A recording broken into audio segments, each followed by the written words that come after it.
All right, and we are good to go. What's going on, everybody? Welcome to another episode of the Ravens Watch. I'm not gonna lie, I'm a little bit disheveled. I got a power nap in like just before this started. That's what I like to do sometimes before I start the show. It's in between work and starting the show. I'm like, you know what?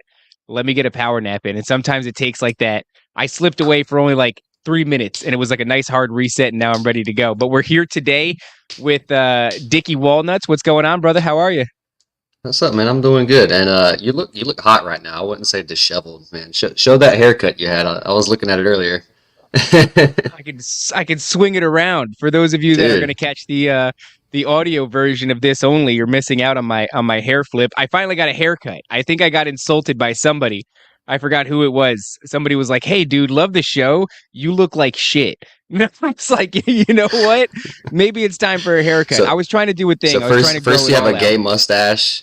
First you have dude. a gay mustache, then you look like shit. So like I everybody's just bullying you into being better, I guess. That's what it is. And I didn't trim my mustache just for that reason. For those of you that don't know, I was insulted on Tower Gang by the beautiful Cole, and he said that my mustache was he said that it was a homosexual mustache, and just because of that, I didn't take the mustache down. Now it's a permanent because I double down. When somebody tells me I'm doing something wrong, I double down, unless it's on my haircut. I was trying to grow it out. You know how like you look at people like Jason Momoa and he's got beautiful hair and you go, okay, so you have to grow like your hair is kind of long. You let everything grow, right? Yeah, pretty much. Yeah, I mean, I would get the near the ears sometimes, but it was just leave it.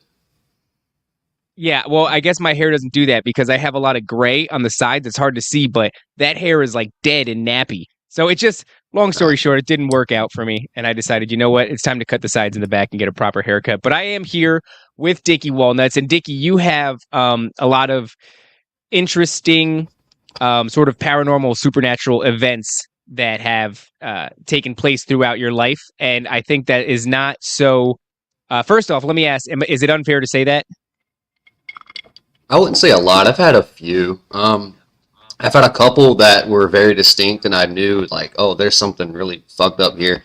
And there's been a few other instances that were less tangible, but more so like I knew something kind of evil was kind of going on. I'll get to a few of those later, but I got a couple.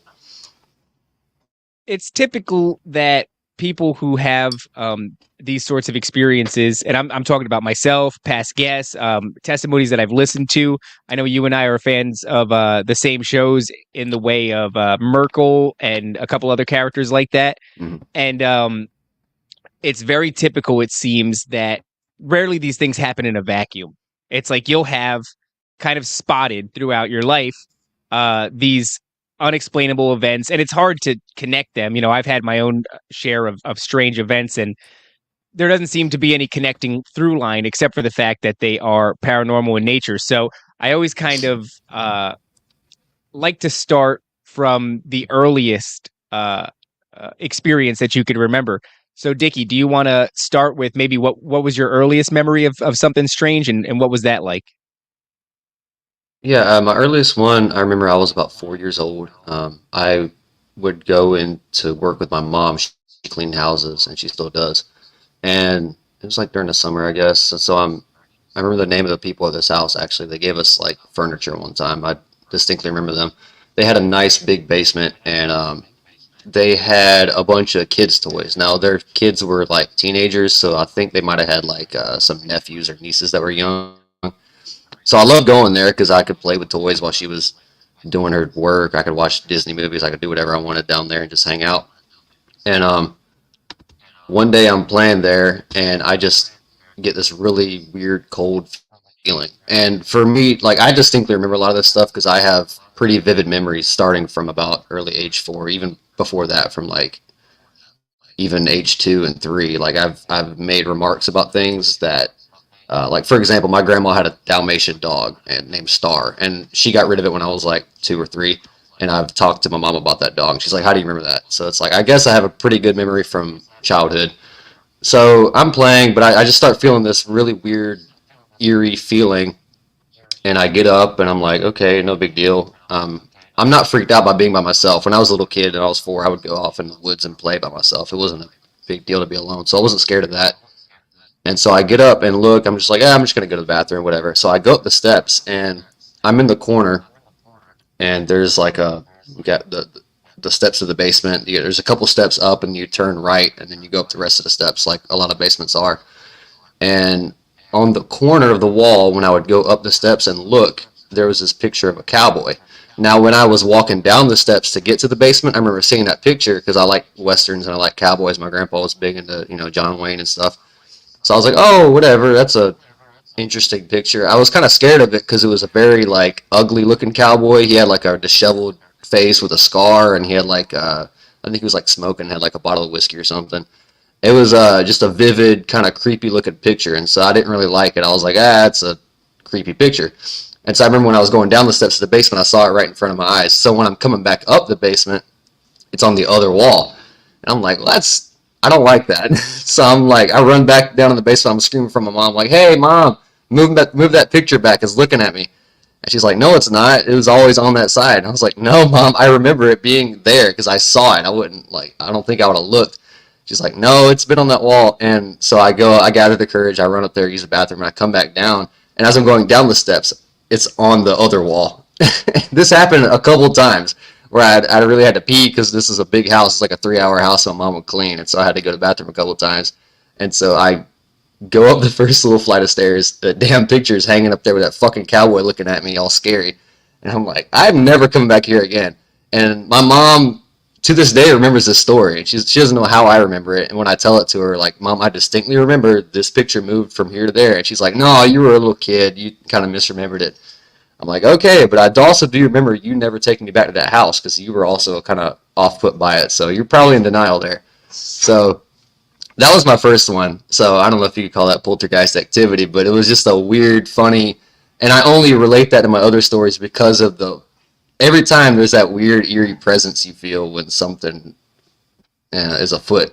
So that's my first one, I think, You if you know, could count it. uh, it may seem um silly, right, in nature because it's so simple and it's not necessarily the most menacing thing, but it reminds me of one of my experiences from when I was little, and also I feel like they fit into a category. I've heard a lot of people say sort of silly, seemingly innocuous things that shouldn't Yeah. really be. Um, they're not horrifying, but they're out of place and they don't make sense. Okay, for example, uh, one time, do you remember the Super Nintendo video game, Super Mario All Stars? So it was essentially an amalgamation of Super Mario video games. You could choose Okay. from them. So there was the I original think I do. one. Yeah. There was like the one with the raccoon suit, and there was a couple other ones. And it had a little intro in the beginning. And the intro Okay. was all of the Super Mario characters are hanging out behind scenes, and it's just the silhouettes of them as they scramble to get ready for the Yeah. curtains Did they have it opening. on DS? If I they had think it they on did it. They DS, did, I yeah. played it. Yeah. Yeah, they Okay. remade it. That 100% they did. Yeah, Yeah. and I think they remade it for Advance too. So it was Advance and then it was DS. Oh And shit. yeah. So what happens is the silhouettes are moving around, and then all of a sudden the show starts and the lights come on, and the silhouettes turn into the full fleshed out characters. And one time, just one time, I've played the game since then. I've tried to make it happen. I can't make it happen again. Luigi, when the game turned on, he's kind of standing like this with his arms crossed, or maybe they're on his hips. But either way, one time he goes and winks at me, and I was like 4 years old, and I've never been able to make that happen again. But even saying it now kind of gives me the chills. Like, I don't know Yeah. why Luigi turning and winking at me would be as horrifying as it was, but it was horrifying. And I remember another It's time I always tried to play that game. yeah, the goofiest And, shit. You're and right. it's well, because the reason I said it fits into a category, right, is because I recently heard a story about I think it was on Merkel's show, somebody seeing Santa Claus as a child, and Yes, it was I've heard that one. horrifying. Yeah. It was like really scary, even though it's kind of silly in nature. And I remember him describing it as being a kid, probably around that age, 4 or 5 years old.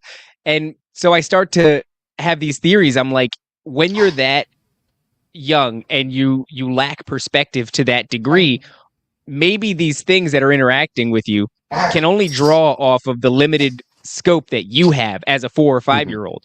And so, yeah, maybe that's manifesting itself as Luigi winking at me, or some dude seeing Santa Claus, or you and the spooky cowboy picture you didn't quite like. That makes sense actually because I've heard similar things of that where but it goes both ways too. So like it'll manifest itself maybe in an evil, scary way as something you know that is cartoonish, like fucking Fred Flintstone popping out of nowhere, and you're like, "Whoa, that was weird."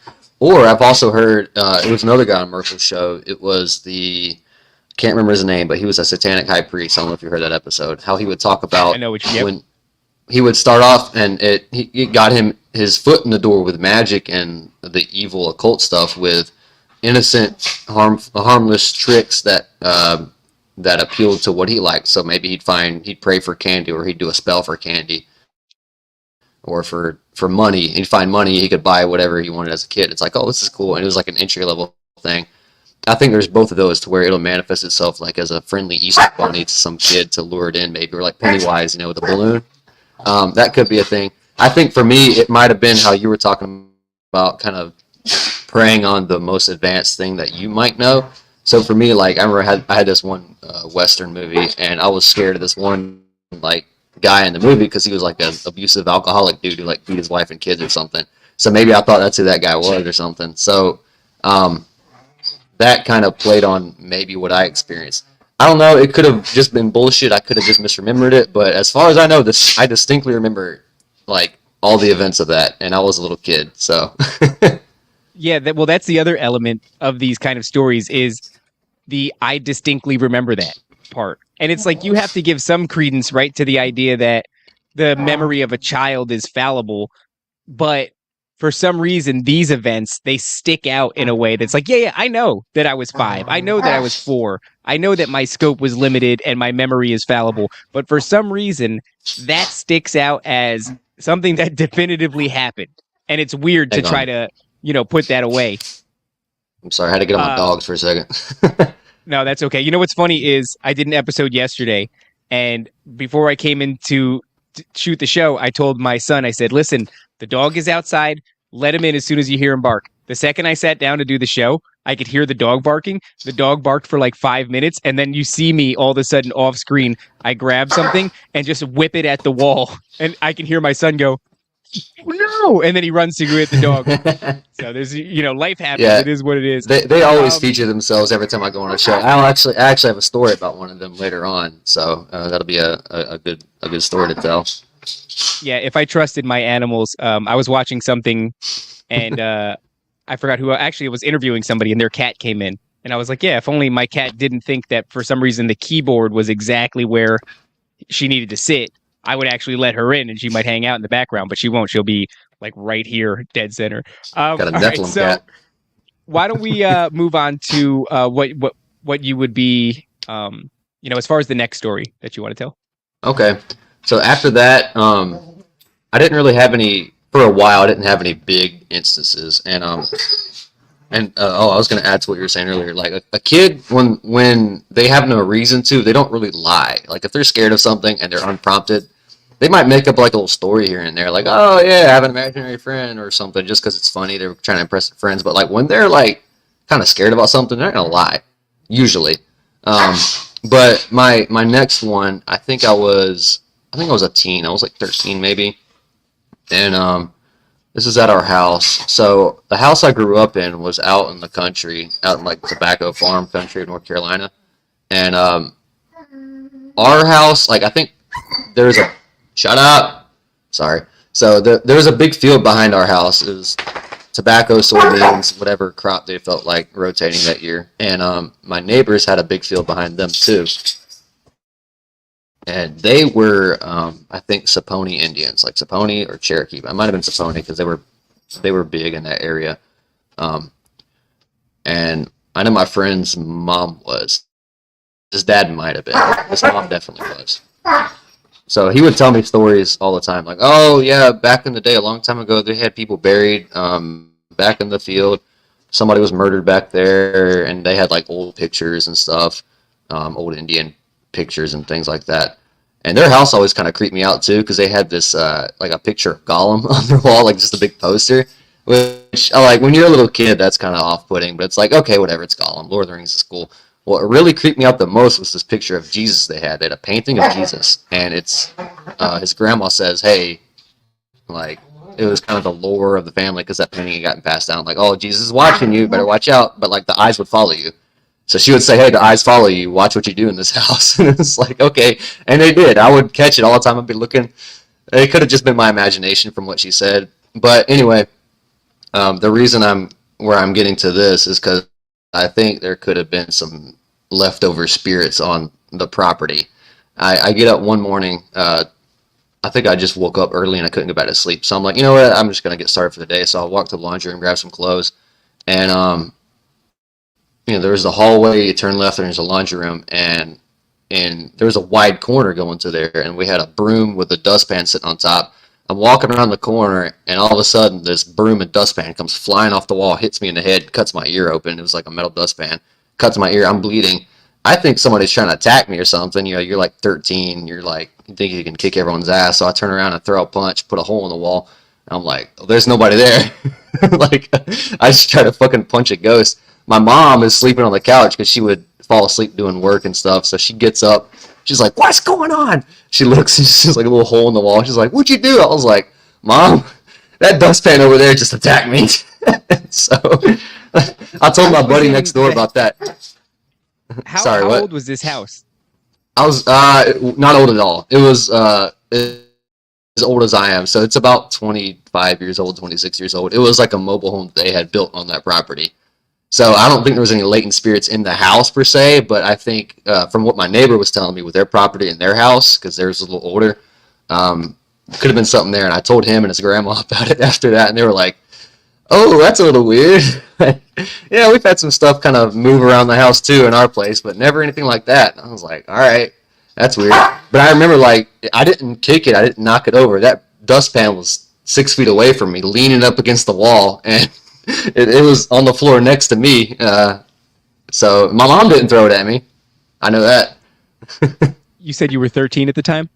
I was about 13, yeah. I'm 13 or just thinking 14. about it from the perspective of like, you know, when my kid, he's 8 years old, when he comes to me and tells me that something weird happened to him, it's kind of a weird dance that you have to do, right? You're like, I don't want to feed into this, but I also don't want to minimize the experience, especially if like it's something that really scares a kid. It's just a hard thing to deal with. Like I haven't figured out the best way to sort of approach those things. It's like I want to make sure that you see the movies, right? And it's like the dismissive Yeah. parent, and then like the thing is allowed to progress and persist because the parent is dismissive and doesn't take it seriously. Although if you do take it seriously, it's like what does that look like, and what do you do next? You know what I mean? 13 is a little bit older. My son is 8. I remember when I think I was about 13 years old, and I didn't have a bedroom. So I slept in a living room from like 6 to maybe 15 years old. And uh, it was creepy because it was an open feeling. You felt sort of vulnerable, right? Because I don't have a door that's closed and locked. I'm like out in the open. The entrance to the kitchen, to the bathroom, to the other rooms are all right there. And one day I wake up in the middle of the night to this like like to me, I had just seen the movie Whoa. It, and to me, I'm Yeah. like, this is a demon clown. This is a clown. It's a demon. It's a Nephilim clown, and it's laughing. And I get up and run to my mom's door, and like doo doo doo doo doo doo start banging on her bedroom door. She comes out and she instantly does the sort of not like fully dismissive mom thing, but like I'm sure it was nothing. But she could see that I was so mortified that she was willing to come out into the living room and explore with me. And I'm hiding behind her, and we're looking around the living room, and suddenly, sure enough, it happens with my mom there. This like, Oh. and I feel I've got her in front of me, and I feel my mom abandon everything and just haul ass away. And and I'm like holding onto her shirt, and she might as well be dragging me across the She house. said, "Fuck them kids." Um, yeah, and so we get my stepdad involved, and long story short, I mean, it ends up being the same thing. Now it's me behind my mom, who's behind my stepdad, and using him as a human shield. And it turns out that we had dumpy tree frogs in a tank, and they had Ah, reached sexual maturity. And yeah. so they start croaking. And dude, I'm telling you, like, we didn't know these things were going to make that noise.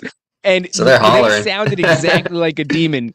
And Yeah. I don't know what I learned from that with my mom. It's like I just know that when my son is Mom afraid hates of me. something and it's time for me to go investigate the house, I feel like I'm gonna have some shit happen. You know what I mean? Like I'm not Right. as I'm so keyed into there being a paranormal realm to this existence that when my son goes, I hear something, I'm like, this motherfucker might hear something. Like there might actually be some shit going Yeah. on.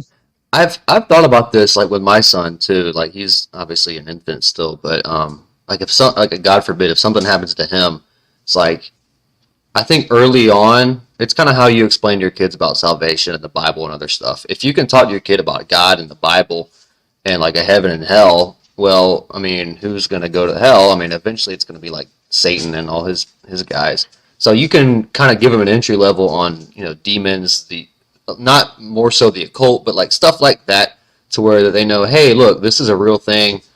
If get down, dog. If anything happens, come to me. Everything's gonna be fine, kind of thing. Because I've thought about this too. Like nobody in my family that I know of has ever had experiences like this. Most of mine, I've at least they've been around my mom or I've shared with my mom, and she's been like whatever. Like she doesn't sense anything. She doesn't. I don't think she believes me at all. For some of them, I know a couple of them she does, but they're all they're Christian people. They believe in God and stuff, but as far as knowing anything about the occult or caring or anything like that, they're just like, nah, I've never seen or heard anything. I don't really care. I'd have no experiences. So far, I'm the only one. So I'm really curious as to why that is. I don't know anything about my grandpa on my mom's side, other than that he was a pretty bad person. Like he was. I'm not gonna get too much into it, but like he raped my grandma, and that's how my mom was born. He tried to kill her when she was pregnant multiple times. I mean, he did a lot of bad stuff. So either I don't know if he was into that stuff or if he just manifested a lot of like sinful, evil energy that carried over to somebody, and that happened to be me. I have no idea, but I don't know anybody in my family that is really in tune with the supernatural like that at all. Yeah, that's really interesting because there's a lot of this talk, information that I've been coming across lately about these sort of almost generational curses seems like a really strong word, but like you do, Well, it it kind of seems, is. I mean, yeah, it kind of is. Well, I suppose if it's a positive thing, then you can pass that down generationally too. So maybe less restricted to negativity and more sort of a transference of energy. So my grandmother, she passed away when I was 6, but she was very much into UFOs and psychic abilities and yeah, I've heard you was talk about it. having Yeah. a yeah. And so now here I am, I'm Hmm. doing the same thing that she was doing. She just didn't have a microphone and a camera. Um, and so yeah, I think we do. It's like some of our attributes are decided before we get here, and some of that is passed down from I guess our ancestors. Is even though it sounds like an extreme terminology to use for like one grandparent or something like that, it's your ancestor, and I think we do get something from them. And look, not for nothing, but if he was willing to engage in something that dark, then I don't think you get to and not have some sort of attachment. um it's not like you get to commit a dark act and then get off scot free. Hmm. Like something is going to follow you, and maybe if the act or acts are bad enough, maybe then your descendants reap the negative aspects of that behavior as well. Yeah, I really do believe that because he kind of was a beneficiary of some bad stuff too. So with his dad and so on generations before him, he also ended up he was a really bad burn victim as a child too. And he got his face scarred up. So he had some bad stuff happen to him through trauma and goes back further and further, which is kind of scary because it makes you want to think like, oh shit, I gotta clean my shit up so that way I don't pass anything on. I would love for everything to just stop at myself and never continue, you know. And I know on like my dad's side, we have people that came to America in the 600s, I believe, and a lot of them were like they came because they were criminals, like murderers and whatnot, like very violent criminals, and so they were trying to seek refuge in the colonies. And so, I mean, if you've got stuff like that in your lineage, then I mean, I'm sure it adds up. I don't know to what degree. Um, I forgot to mention this as well. When I was also a kid, this is in between. So like when I was about 7, 8, 9, um, I remember a couple shows ago you were talking about like the phenomenon of like deja vu and time and things like that. I would have whole days where like half of my day in class was just complete deja vu. Like I dreamed like a week before of a sequence at school happening. Like I read this thing, my teacher said that, my friend said that, and I was just like, what? And so I'd be in class just dazed out trying to like wrap my head around it. Like, wow, I read this before, I heard this before, you know, what does that mean? And you don't know anything about that as a kid. You just think you're crazy. So, and I had pretty bad ADHD too. So my teachers thought I was stupid. I'm like making straight A's, but I'm like zoned out in class. So I'm like, all right, you know, I'm either bored or I'm bored because I've seen it before because I dreamed it, or I'm bored because like it's too easy. So, I remember when you were talking about that on your show. I actually heard it earlier. And I was like, oh shit, that's right. I did used to kind of go through that for a while, but it ended. I think it lasted for like a couple of years. I was like first through like third grade, and then it kind of just dropped off. Like if I would get like a feeling of deja vu, I just never thought of it. I was like, okay, big deal. Yeah, it's a weird phenomenon, and I think that once again that goes back to the whole children being so much more uh, open to experiences of that nature. It's almost like they're little psychic sponges. And you Yeah, know what's interesting? I know we keep going back to talking it's about the kids, scary. but it's like it's hard for me to see that looking at my son, like that he's essentially on like a psychedelic experience all the time. You know what I mean? Because at that age, it's like everything is Possibly, just, yeah. you know, that meme where Hillary Clinton is like looking up at the ceiling and shit because it looks like something's flying Yeah. around her head. That is exactly that's the perpetual state of like a 7-year old all the time. They're just like Yeah. androgynous dumps of DMT at all moments, and I think It's like one of those African refugees in a European city. They're like, wow. yeah, All I can do is stab people. exactly. And all they're doing, yeah, they're just inundated with spirits constantly. But it's hard to see that when I'm looking at them. But I remember being, you know, like I remember being a kid in class and kicking my feet up. This is how detached children can get. It's insane, really. Kicking my feet up on the desk, looking down at the ground, seeing my black Labrador Retriever, and going and calling the dog, and then all of a sudden realizing like everybody in class is looking at me like there's something wrong with me, and I was mortified.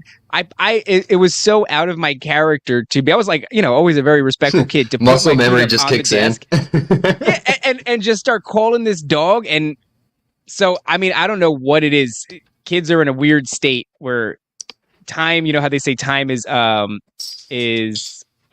what it was subjective. It for children, it very much is. Mhm. Like they're on a whole different time and Yeah. everything in a different place, and you know, a different reality altogether. But you know, I guess it's a good thing that doesn't still happen to us in adulthood.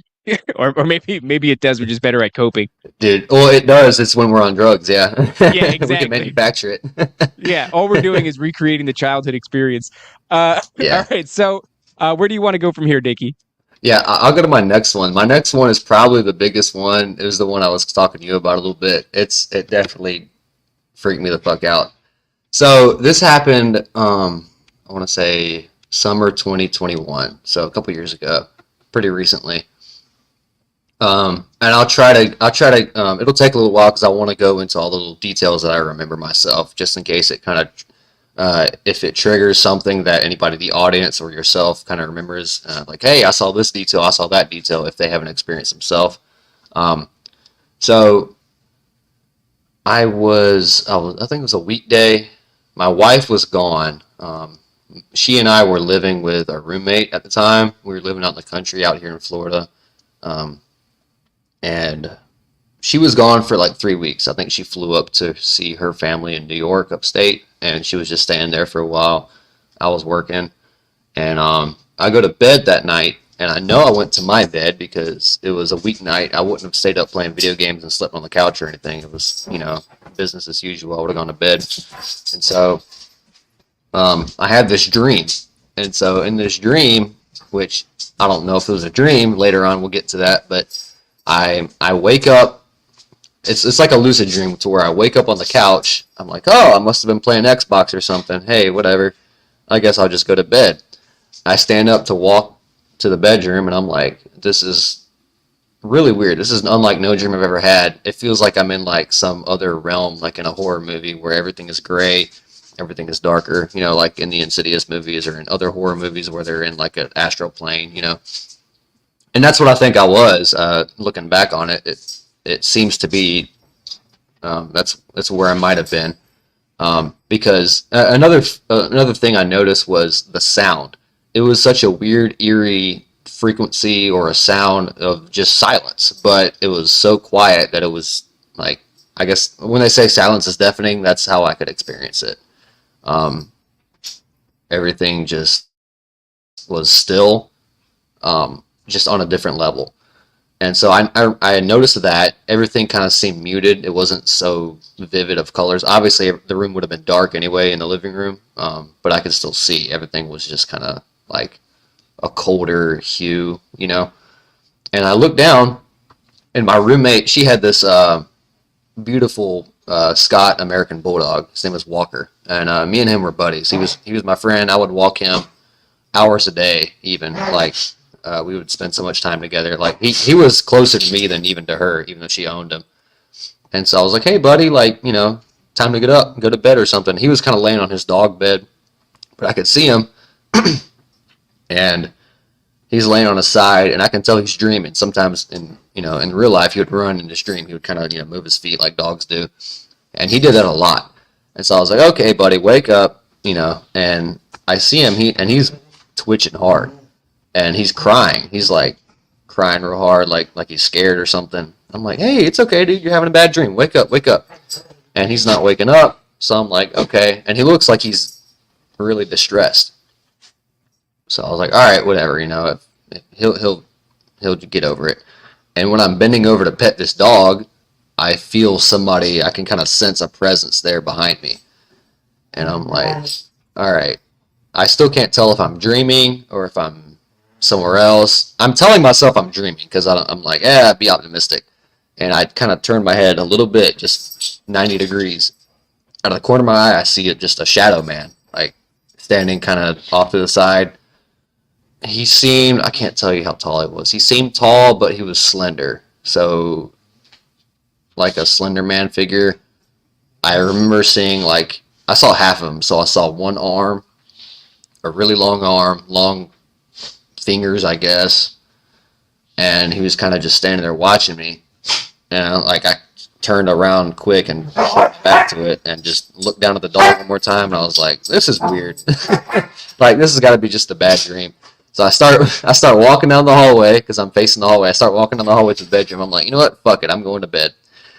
And I'm kind of joking. I'm like, this is bullshit, but I'm also scared. So when I get scared and nervous, I make just inappropriate jokes all the time. That's how I am. A lot of people are that way. I just joke and I'm like, all right, whatever. And even in a scary scenario like that, I'm just like, this is whatever. Then they come and suck my dick or something, like a succubus. Like, fuck off, dude. Come and join me, man. My wife is gone, dude. Fuck off. Yeah. So I'm like, whatever. And so I'm kind of looking down at my feet, and I go down the hallway and I look up and there's a shadow at the end of the hallway. I can't tell if it's a shadow of a person or what, but it's just a shadowy mass. Not a hole, but as if something might have been there. And I'm like, oh shit. Well, I gotta either go forward towards that thing and make a hard right to the bedroom, or I gotta turn around with fuckface behind me with his long ass fingers that he's about to stick into my ass or something, whatever he's gonna do. I'm already walking this way. I'm just gonna go to bed. Like this is this is retarded. I'm just dreaming this. And so I walk into. I don't think much of it. I walk into the bedroom. I lay down. The dog doesn't follow me. My dog is actually in my bed. My dog Bean, who's over here. She's a hound dog. She's laying in my bed because whatever. And I don't really notice the fact if I'm laying in bed or not. Like you know how if you have an out of body experience, you see yourself. I never really thought of that. I could have been there, but I never really noticed. I just fucking jumped into bed. I was like, fuck it. So I'm going to bed as quick as possible. You know, I pull the covers up. I'm like, all right, time to relax. I'm laying flat on my back. Just relax, go to sleep. You know, a few seconds tick by. I'm like, oh, this is nice. Like, I'm going to sleep. And then, boom, all of a sudden, I am woken up by what I assume is the slender man behind me, but this shadow man demon figure holding me down. He's trying to cover my mouth. I don't know if he's trying to strangle me or cover my mouth, but his hands were so big. I remember this distinctly, just covering my whole face. So I can't talk. I'm like, ooh, and I got like thumbs or something in my throat. So that's not fun. He's kind of holding me down with his legs or something. Kind of, I don't know if you watch UFC, but like, you know, Habib, how he would like smash, he'd like hold you down with his legs and start wailing on you, you know, so he could use his hands. It felt like that. It felt like he had four hands. It felt like he was holding me down, smacking the shit out of me with his ribs and just holding me down with his weight of his legs or something like that. I don't know what. I wasn't paying attention to his appendages. I was staring into the fucking face that was right in my face, which was terrifying. So, he had a ton of teeth. I remember that because he was like smiling, like how a dog or a wolf like shows their teeth, kind of grins at you. I don't know if he was actually smiling or not, but he was showing his fucking teeth to just make me piss myself. So he had tons of teeth. Like it was like the Grinch cartoon when he does his little smile and he like curls up. It reminded me of that. So that's scary, obviously. And then his eyes. I could not get my eyes off of his. I don't know what he was trying to do, stare into my soul and suck something out. But it's like his eyes were piercing, but they weren't like sharp eye contact eyes. It was like they were hollow, dark holes. They weren't really flaming like how your guy you talked about how he had like red eyes. They weren't like that. It was like a hollow, like on Harry Potter with like the mentors how they like sucking them out. You know, I don't know if you've seen that. It felt like that, Yeah. like he was trying to do that to me. And so I'm like, like what the fuck? And like that's not even the worst part of it. The worst part of it was he was talking shit to me. Like I guess telepathically. His mouth wasn't moving. He was still showing his fucking teeth. But dude, that was fuck. The first time I told somebody, I kind of got choked up about it because it was so disturbing. He um, basically brought up a bunch of stuff that I had forgotten. That was stuff I did that was wrong. Stuff that like I saw you do this, and he was also kind of embellishing some things too. Like I distinctly remember one thing it said was like you're an animal abuser. I don't hurt animals. I love dogs. I love animals. But like the only thing I could think of me abusing an animal was Walker, that bulldog. Me and him would wrestle. We'd play rough and stuff, and he was a really big dog, so he would sometimes go too far and he'd bite you. And so if he bit you really hard, he had strong ass jaws. Like I'd smack the shit out of him on the head, like get off of me, dude. And I didn't know how to like discipline dogs properly, so I just smacked the fuck out of the dog and push him off, and he would go cry and he'd come back and be happy, right? So like that's if you want to call that, but like that's the only thing I did. So I'm like, wait, that's stop saying that about me. Like you're like you know I'm. It's all happening in a split second. It's like he's telling me so much stuff really fast, but I'm also processing it really fast, and it's all kind of telepathic. So like you did this, you said this, I saw you do this, and you're an animal abuser. You done that, like you've hurt people, you've done this and that, and like some of it was true, and some of it was kind of like him just trying to like rub it in and lie. Because I've heard this with some people too that have had experiences like that. It's they kind of mix some truth and lies with it too, or maybe they don't. Maybe they got you confused with somebody else. I don't fucking know, but that disturbed me a lot, obviously. And so I'm like, no, fuck off. Like I'm trying to think. I can't even think because I'm just getting a flow of evil information coming towards me, you know, telling me about myself, bringing up stuff that I've done.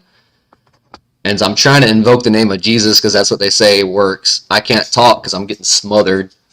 Um, and like I know I'm saying a lot of details, but it's all happening in the matter of a few seconds. But it's all just popping off at the same time. And I finally kind of think it. I kind of just I'm trying to say Jesus. I'm trying to say it over and over again, and it kind of gets less bad. And then my dog Bean, she's sleeping next to me. She finally senses something. She hops up and she's like, ah, she's like snarling at this thing, and it boom is gone. And she's like foaming at the mouth, like pissed off. And then she kind of just lays down on my chest. We go to sleep, and she sleeps with me every night since. So I've had similar experiences past that, but that was the biggest one for sure. Like I distinctly remember everything from that. But yeah, Holy crap, dude! it was. What It was in the world? You I said you sleep with yeah the dog ever since then? yeah oh yeah. And this was 2 years ago now, right? You said 2 years 21. ago, yeah. Yeah, it's 21. Yeah, so I didn't tell my wife right away, and I drove up to pick her up in New York and drive her back since she flew up. We are gonna make like a little road trip back, and I brought the dog with me. I was like, "You're driving, 18 hours with me to New York from Florida. Like, you're coming. Come on." Like, I'm not going by Holy myself. crap. Well, it's Yeah, it wild, was. right? Because you have this experience and it's like, what's my recourse? My recourse is this dog. Bring this dog with me because this is about the only thing that seemed to alleviate it. I mean, obviously calling out in your mind or Yeah. physically out I, loud I to think if I would have gotten a focus on thinking about Christ or thinking about something like that, I think if I could have focused better on that, then that in the it probably would have gone chaos. away. Yeah, but like I need a little help, so thanks. That So, all right, let's rewind this because there's so was a many lot, I know. questions that I have. Um, Yeah, so let's go back to this moment of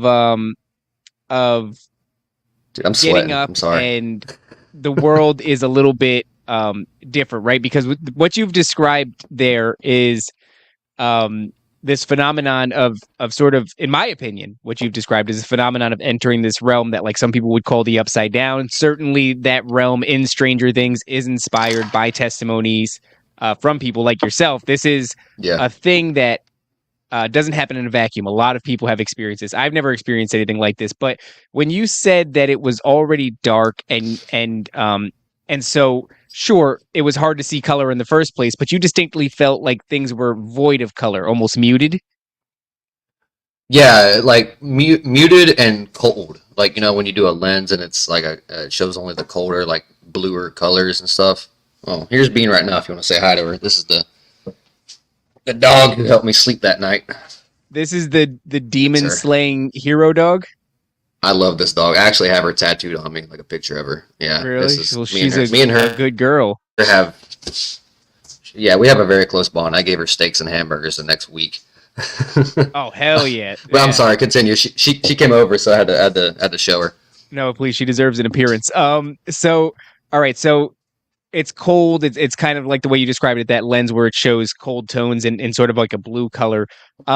You describe the sound as also being silent but different. Is it like you ever put like earplugs in or underwater and it Yeah. Oh, I forgot, dude. I'm sorry. I left out a detail. I'm so sorry. As go far as ahead. sound, have you heard of the phenomenon of like a Bigfoot or a demon or an entity shows up and you hear kind of a scraping sound, like a Is it the metallic sound? weird.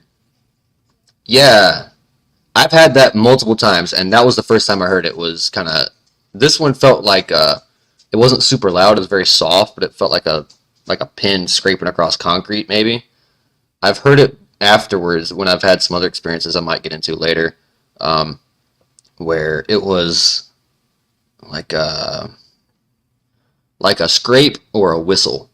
Like, have you heard of you ever seen the afilador? The guy who goes around with like okay, um it's big like in Miami. There was one guy back home that did it because there was a lot of Hispanic people back home in North Carolina. There was a guy who was like a Mexican dude who's a afilador. He had a van. It was like an ice cream truck, but instead of ice cream, he would sharpen your knives. And he had this so traditionally the guys would have like a little whistle thing that it would play like a very high pitched weird shrill whistle, and they would try to incorporate that sound through like one of those like megaphone speakers on the top of an ice cream truck, and their speakers are always fucked up and shit. So it would always sound super shrill, like really like terrible sound. But it's like, oh, the knife sharpener guy is coming. It reminded me of that sound, like a shrill, like a whistle plus a scrape, kind of like coming through. So that is actually what I heard when I turned around and like saw the thing. So I forgot to mention that detail. Would you say that that sound made you look, or it just happened at the same time that you happened to look? I think it happened like at the same time. Like it's like you feel it and you hear it, kind of a thing. That's the best way I can describe that. Because there's a It was lot of like, oh these, shit, I gotta look now.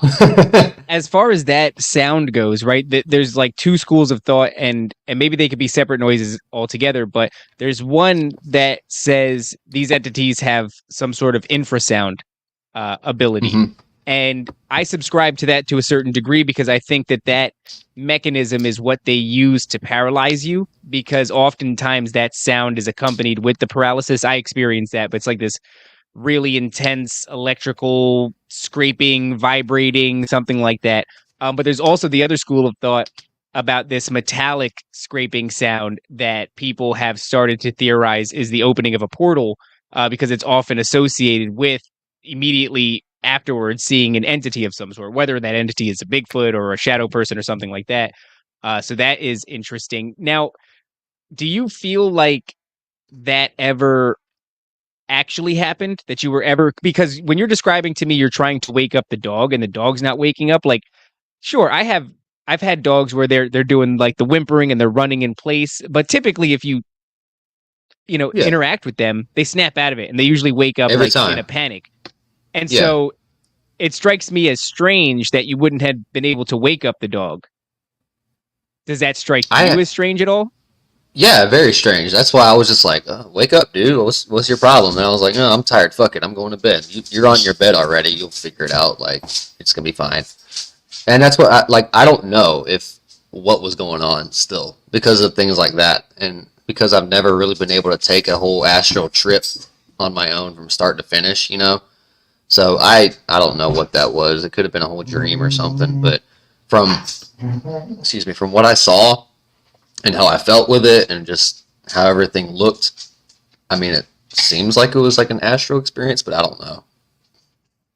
I'm not It gonna very say it much was. sounds like one. Have you ever seen the Conjuring movies? Yeah, that's the one where one of them where they're like in England or something, right? There's like Oh, the crooked actually, man. it might Oh, be the nun Insidious. too. Yeah, I've seen Insidious where they has what they call the Further or something. Yeah, And that's what reminded me of actually. I saw that movie later, and like the dude's like sharpening his claws, and it's like, hey, see, I feel that door, dude. there you go. I don't know if Well, that's a weird, sick tie-in, but like that kind of just reminded me of that. well, as far as the tie-ins go, I mean, that a great deal about that movie is about astral projection, and when they go to this Hmm. other realm. Now, yeah, it's even kind of like that, right? Where it's a colder, sort of darker, muted It's version like of the world. It's kind of shadowy blue and hues. foggy. Yeah. Yes, yeah. And it's interesting because you said that you listened to my show, and that entity that I've described with the red eyes, he was in a room that was all foggy and misty. He had sort of smoke or mist swirling all around his legs. It's funny because you see these elements in these movies, and it's like they're drawing from reality, right? Or else uh, they wouldn't be I so think so. terrifying. It has to Yeah. appeal to something that we genuinely find scary in order for it to work. And it's drawing off of this entire body of evidence that people have been talking about, for as long as people have been having experiences. And I'm of the school of thought these things stretch way back. Um, when you said you saw this guy, right, you turned to look at him. Were you able to look directly at him? I didn't try to look directly at him. I was a little scared. I kind of just saw him out of the peripherals, and I was like, all right, I've seen enough. Like I was saying, I saw like, I guess I looked over my left shoulder because I remember dog was here, TV was right there. That's where his bed was, and where he would have been would be by the back door, and so or by the table, and so it would have been over my left shoulder. So I think I saw like his left, like half of his left side, or like his left side. So I can see a torso, I can see an arm and a leg, um, real quick, and I was like, "Fuck, I'm leaving." Did it But seem yeah, tall? yeah, it seemed it seemed lanky. So So I don't now know. you go to the bedroom, right? Because you don't want to you don't want to look at this fucking thing anymore. And Yeah, so now it's time. The dog's not waking up. We don't want to look at this thing directly. It's time to just go to bed. Let's get this night over with, right? So you start making your way to the bedroom, and like you said, there seemed to be one at the end of the hallway, and that's another thing yeah, that you don't quite want to look dead at on, right? You're kind of yeah. looking I off didn't. I to the kind of side, I just was imagine. like, "All right." Yeah, I was kind of looking down at my feet, making sure I didn't trip over something. I was like, ah, of course. If I see, like, it was a weird thing because I was scared, but I was also like, well, I'm not surprised. I saw this motherfucker behind me. Of course, he's got a friend up there. Fuck, I better get up here. That's kind of like in the back of my head what was kind of playing on. But I was just kind of like shuffling around, just trying to get to bed. But I So didn't make so out check what it this was. I out. just kind of saw a shadow. What's significant about that, Dickie, is that if somebody was in your house, dude, you would look at them. You know what I mean? Like if you were walking around, if I Oh walked yeah. out into the kitchen and in the middle of the night for a drink of water and I thought that there was a person in the house, I would more than look at them. I'd slap all the lights on. I'd start fucking screaming for everybody to wake up. Like everybody get up. There's somebody in the house. Like it would have been a whole thing. But for Hmm. some reason, you're what word would you use to describe this? It's not like complacent, but it's like you're you know something's there. It is terrifying, I, and this is I would okay. say I would say denial. Denial would be the best thing. Because I'm the same Yeah. way. If someone was breaking in my house, obviously I would know, and I have a gun just about every corner of the house, so they're getting smoked, and I'm gonna look at them when I do it. But in this case, it was like when you're scared of something and you kind of just push it down, like or you're dreading a test or a homework assignment or a paper, and you kind of just push it down, like you procrastinate. That was kind of a similar feeling. It was you're in denial. If I don't look at it, it can't hurt me, kind of a thing. And that's like I know it's probably there, but it's not real. It's not there. It can't hurt me. I'm just gonna go to bed and go to sleep, kind of a thing. I'd say the best description of that was denial, because I think like the more you acknowledge it, the more it's gonna manifest itself in front of you. And I kind of in the back of my head thought that, so I'm like maybe if I ignore it, it'll go away. I'm just gonna go to sleep and be happy. It sounds to me like you were well because the next sequence of events is really striking to me. So before we get there, I just want to say it sounds to me like you were in this sort of astral realm, this in between place where these things Possibly, yeah. are, that maybe they're not coming to you or something like that, but you can see them suddenly. And yeah, maybe we have modes that we don't understand, right? Like maybe there are certain survival instincts that are more applicable to the dream world that we don't understand in our waking life, but we still slip into them when we're in the dream world, when we're in this other state of mind, when we're in this essentially this other place, right? Because some people would argue that the dream realm is just as real as the physical realm. It's just not physical in the same sense. And so maybe we adopt a whole new set of adaptations and survival mechanisms that we just don't they don't apply to this realm. We don't know them on a surface level, and maybe that includes things like we just instinctively know don't fucking look at it. Like don't look dead Yeah, on at it. You can see them in your peripheral and everything, but don't look because as soon as you look at them dead on, it's like an engagement to them. And that's weird because even as I'm saying it to you, it sounds almost like common sense. It's like, yeah, don't look directly at these things. They're around there. There's no reason to be like really afraid. Be cautious. Don't look at them. Don't engage them. And so the next thing that ends up happening to you, um, that I think is really significant is well, how long were you laying down? Would you say before you slipped into what you described to me as a state of paralysis? honestly, I have no idea. It felt like it was looking back, it felt like I was there for like 30 seconds where I'm just winding down, like, oh yeah, I'm slipping. Like when you get up to piss in the middle of the night and you go back to sleep immediately, it felt like it was that. But I don't know. It could have been longer, but I think it was pretty soon after. So within the next 30 seconds to a minute, I think that's what it was. So that is interesting to me because typically people wake up in a state of paralysis, but you seem to have I consider sleep paralysis to be like the secondary state before waking. So it seems like Hmm. if you looked at it on a number scale, 0 being normal waking life and -1 being sleep paralysis, -2 being, in the astral realm. It seems like you actually backed up. You were at Went -2, backwards. Yeah. and then you went to -1, and Hmm. then you woke up. Well, I guess yeah, when your dog saved you. But this entity, I say saved you because even my wife has done that for me a couple of times. Where like I used to have sleep paralysis if I slept on my back, so much so that I stopped Hmm. sleeping on my back because of Yeah. that. I don't sleep And on my back ever. Like that one time, I guess I did for some reason. I usually sleep on my side. I don't know why I was on my back that night, but I know I was. and I think it's probably better for us physiologically to sleep on our backs. Yeah. But it does seem more vulnerable to things of that nature. It's really strange. And Hmm. so, yeah, I, for a long time, slept on my stomach, which is terrible for your back. And I slept on my side, which, also has you wake up and your arm is dead and tingling and shit. But my Yeah. wife has woken me up out of sleep paralysis like 2 or 3 times. And like, after that, dude, it was like whatever she says, whatever she needs, because she saved me from what felt like certain doom. That's the very much the impression, and I'm sure that is something to the extent that you felt with this thing pinning you down. But you're describing how this thing almost feels like it's got 4 arms and it's pinning you down with its legs, but it's also pinning you down with maybe other extremities that Yeah. you can't see, but you're too focused on its face. I mean, that really speaks to the sleep paralysis experience because when you think about people describing, like, let's say, for example, the old hag, this is just an Hmm. old woman who sat on your chest, right? And you could feel the pressure of somebody pushing you down. I felt it myself, and lots of people can describe it, this pushing you down into, and also cutting off your air supply to some extent, right? But an old lady sitting on your chest is only going to cover the mass that an old lady sitting on your chest covers.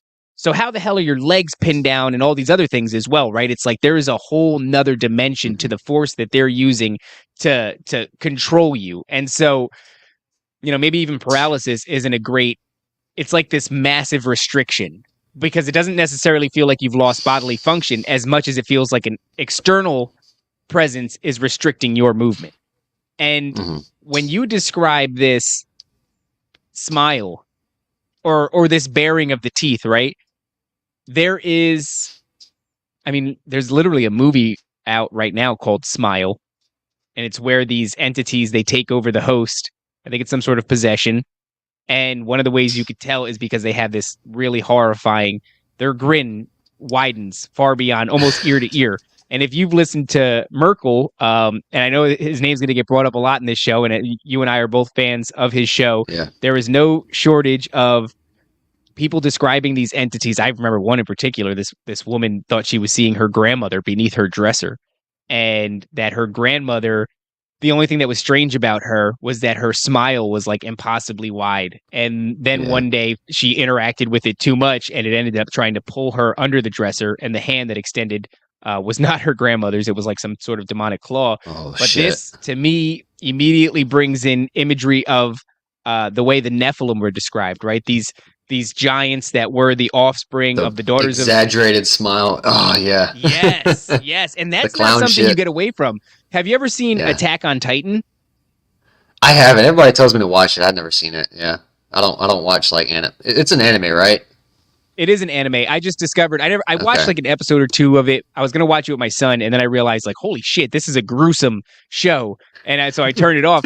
But it turns out that it's about the Nephilim, and they are like these 40-foot tall, ass naked giants with ear to ear grins, and they Damn. they cannibalize, they eat human beings. And so when you started describing this thing as having this um sort of unhuman quality to its smile, and even the way you said it, almost like it swirled up at the ends or something like that, similar to the way the Yeah, Grinches like did. oh, you know how they had the two rows of teeth on either side, some of the giants and stuff like that. It's rumored to be. Yeah. It's. I mean, I don't. I didn't pay attention if it did. It just felt like motherfucker, like his teeth were like this big, like cartoony That's almost. Like, ah, you're describing, and this isn't. I mean, this is great for me because it's fun content for the show. It fucking sucks for you, but like it what you're sucked. describing is, man, it is hitting these hallmark notes as being a very legitimate Okay. experience, but also an experience with, because yeah, if the experience is legitimate, then what were these things that you're engaging with, Yeah. right? And you described it as almost like the Dementor, and I know you said that its eyes were like that, right? They're hollow and void, Mhm. but you did describe it as almost like it was sucking your soul away. And I have come to the conclusion, and it's not my own idea, you know, I'm not cracking any big cases here, but these things, they feed off of negative energy, and they feed off of, you know, fear as being sort of the apex of that negative energy. And then there are subdivisions beneath fear, like sadness, like anger, things of that nature. And so it's got you already. And if this was a real, let's say like this was an animal and it's pinned you down, it's well within its rights and capabilities to start biting and to start messing you up, but it's not doing that because that is not the thing that drives it. The thing that drives it is Mm. exactly what it was getting from you, which is ungodly amounts of fear. And Mhm. that is, Damn. man, I mean, number one, thank You're God for your opening a whole dog. new level to this that I I hope. didn't want to think about. Yeah, I'm so sorry, Damn, dude. I'm dude. so sorry. It's No, just, you're good. it's my job to I'm I'm start okay with pulling this it all because apart. yeah, I never thought about all this stuff. I never because back then, obviously, I'll get to this later, but I was searching for knowledge about like pre-flood Nephilim shit like that, but I wasn't like I was a little bit into it, but I didn't know all of this stuff about it. Like I didn't know a lot of like the smile. I didn't know a lot of the lore and the facts behind it. I didn't, and I never made that connection of what you're saying, the energy thing, how physically it could have just eaten me if it wanted to, probably. I don't know if it could have, but like you think it would, you know?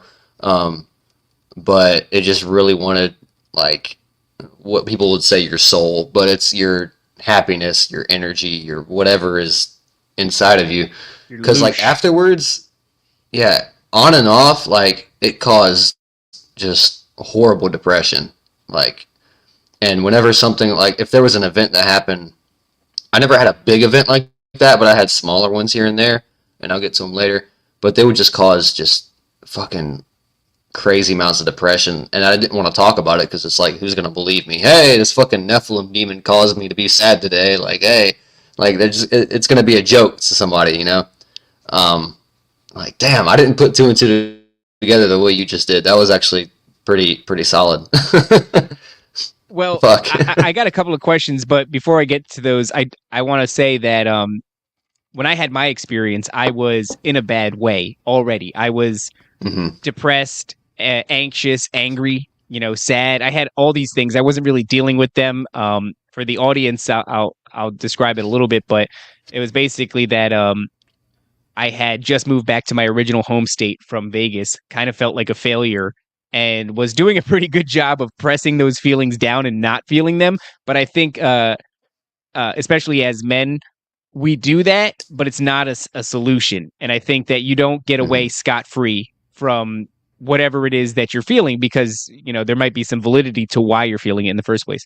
So I wasn't able to escape those things. I think that these things feed off of that kind of energy. And so this led to me having this kind of 4 night fiasco where I was having encounters with this sort of like rage incarnate demon. And it ended with my family seeing it, my wife and my son.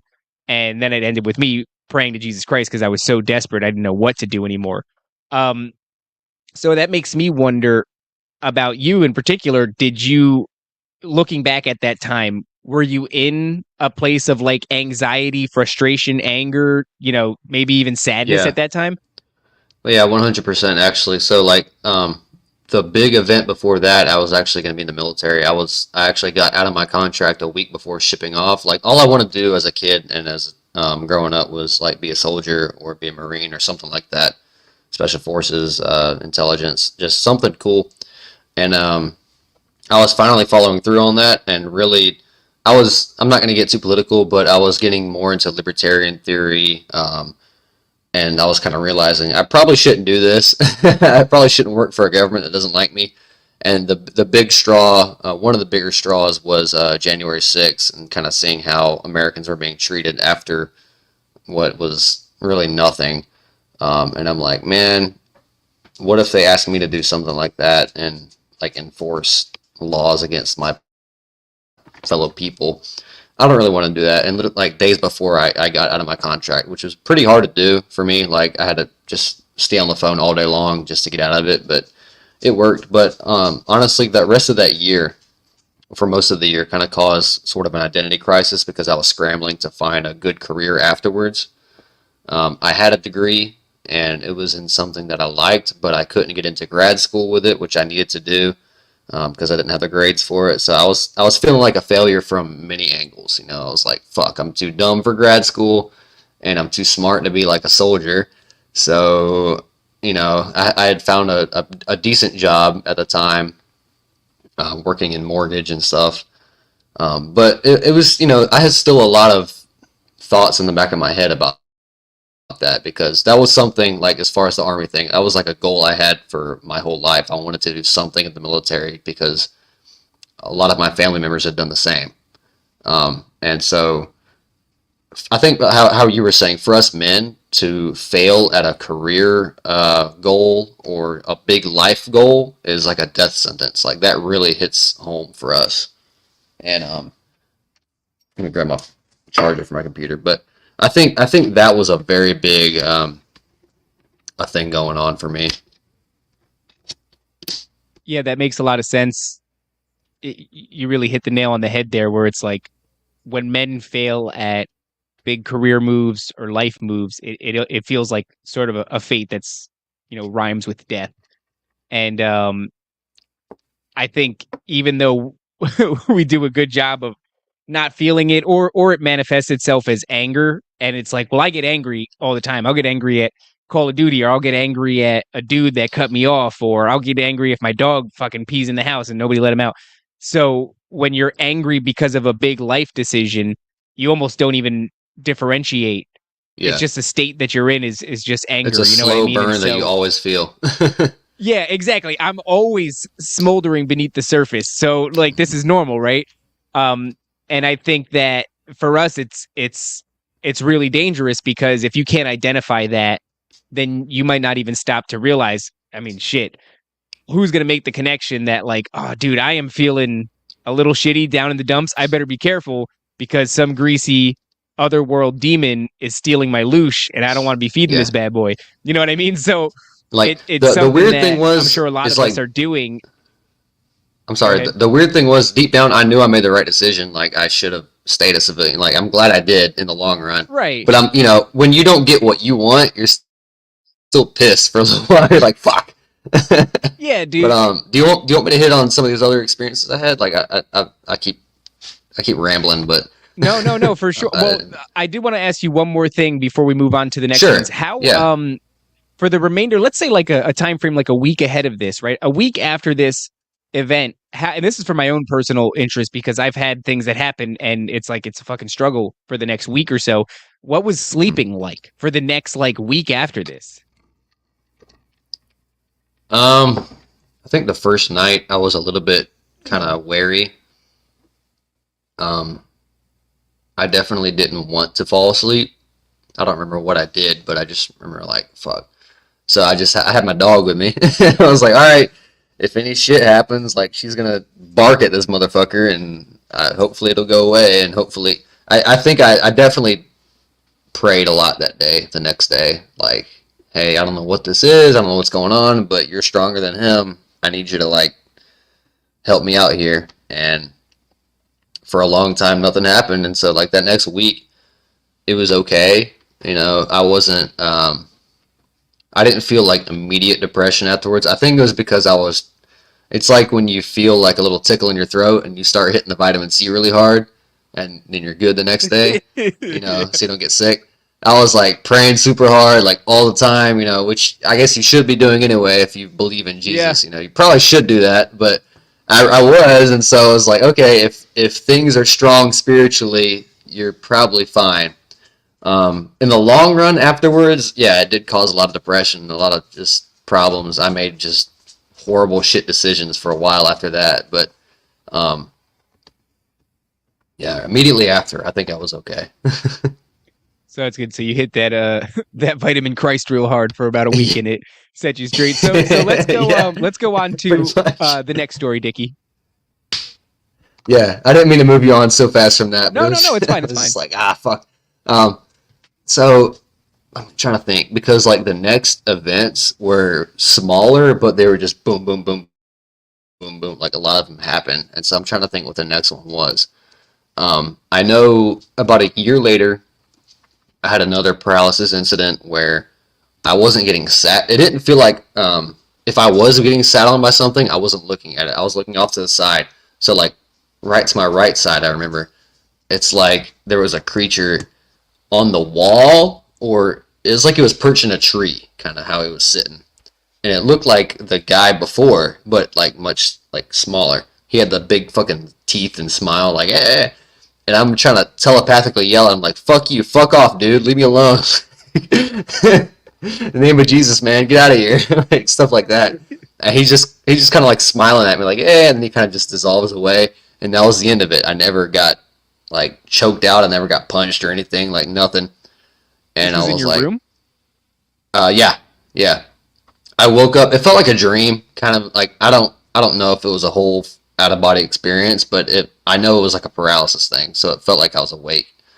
But I've after that, I had a few distinct instances of some form of communication that I think how you were saying with infrasound, how it might have been telepathic or something, because it wasn't an audible voice to me, because nobody else heard it. It was just a signal to me. And like I haven't really talked about it much before other than to certain people. My wife isn't home right now, so I'll tell it to you. Like I'd never ever want her to hear this, but um and she doesn't watch my shit, so she's not gonna hear it. But um fuck. Alright, I'm trying to think I'm gonna say it. Basically while she was pregnant, um I had a lot of anxiety, and so did she, obviously, that our baby would be healthy. Let's just say that. We've had miscarriages in the past, um, and I was also very worried because she's vaccinated, and so I didn't ever want to say anything out loud to her because back then we didn't like I wasn't I was aware of the stuff, the red pill and the shit. But when she was like, "Hey, I really, should I get vaccinated? Should I not?" And a lot of her family is in New York, and so it's hard to get it. We thought it was going to be like impossible to get in there without a vax or whatever. Because looking back, I regret it. But I was like, you know what? If you want to get the vaccine, go for it. I'm not going to get it. I didn't think it was harmful. I just didn't think it was necessary. Later on, I think differently. We've tried to take measures of cleaning her out from that and stuff. But um, basically, I was a little worried because of that and because of prior instances, like I just said. And I think I was sleeping by myself again. It was me and my dog. I think she was passed out on the couch or something because she has a side hustle sometimes, so she'll be in the kitchen working on whatever she's doing, and she'll sleep on the couch sometimes if she's up late. So I think she was on the couch, and I hear a voice. I wake up, like boom, I'm awake. This isn't any paralysis, but I'm awake, and I hear a voice kind of in my head, and it's like struggling to talk to me.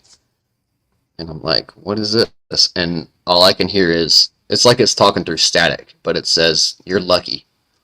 You're lucky. I'm like, why? It just says, you're lucky. I'm like, okay. And then later on, it's like, um, you're going to be fine. I'm like, what? I'm going to be fine? Like, the emphasis was on, you're going to be fine. I'm like, who's not going to be fine? And basically, like, I want your kid. And I was like, holy shit. I think my wife was, um, about 6 months pregnant this time. And the next thing I heard was, I'm going to take him like I took the others. And yeah. I was like, what the fuck is this? And that's all I heard.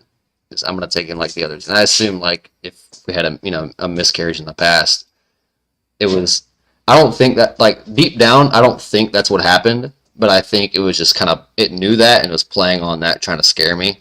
Like I want your offspring because me and you both know these Nephilim fuckers. They want kids first and foremost. Kids are the closest thing to God's heart. Kids are, I think, more psychic than us. Kids are innocent. They want that. And I think it was kind of licking his chops, trying to just get to me. I don't know if it knew it could have it either way, because obviously my kid's fine. He's healthy. But, and that's why I said, like, I'm glad my wife isn't here, because she'll never know this. I hope.